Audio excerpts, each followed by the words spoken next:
Chamber do now adjourn, and I call the member for Chifley. Thanks, Deputy Speaker. I wanted to lay down an infrastructure challenge, if I could, and that is when we think about the next major road project that should be rolled out in Western Sydney, the next big one, the next big thing is the M9. It sits just west of the M7.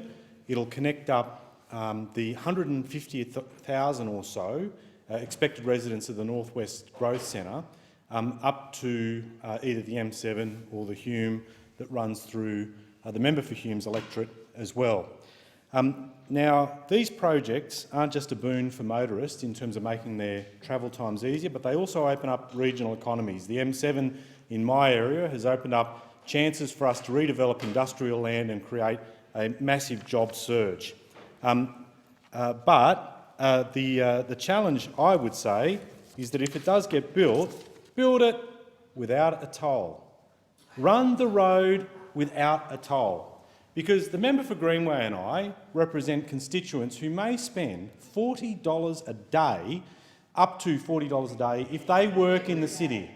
If they work in the city. No other capital city wears that type of impost. None. But Western Sydney residents do. And so they pay a lot to be stuck in traffic for an extended period of time. The M7, M2 link, for example, you'll be caught in that level of traffic.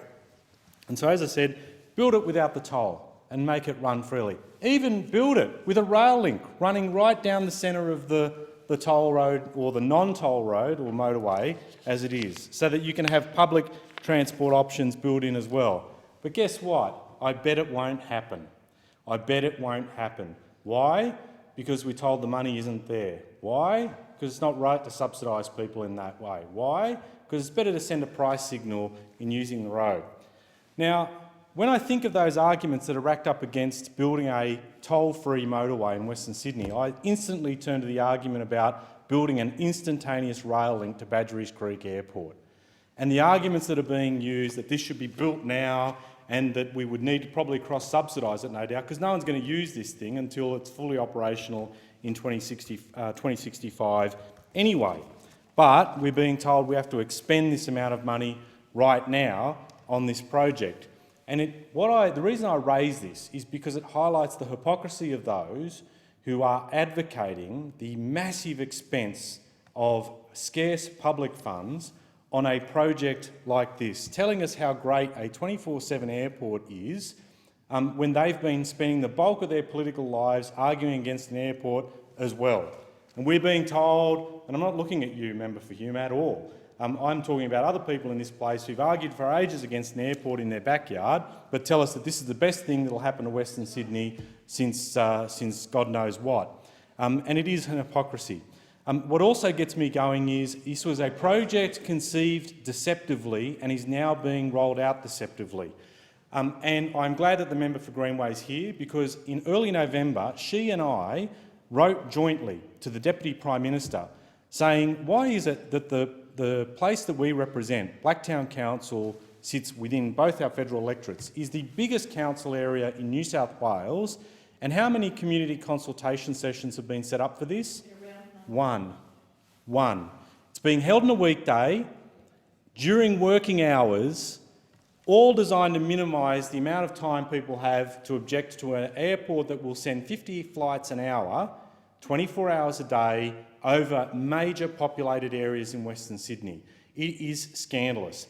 Those opposite know that this is starting to become an issue, particularly the curfew issue.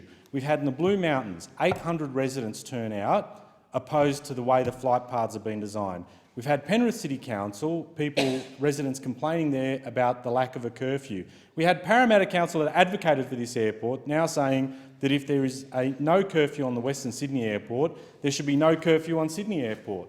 The reality is, on all the projects, the things that I think of, the $250 million ripped out of schools in my area because of your failure to fund Gonski, the fact that health funding has been lowered, and I've had cardiac wards shut at Mount Druitt Hospital, and you refuse to fund the MRI going into the hospital. When I think of the dilapidated public transport infrastructure in our area, and the failure to install even lifts in railway stations or parking stations to encourage greater public transport, It is a scandal. When the West needs stuff, it doesn't get it. When the East wants to send it our way, then they find the money to do so.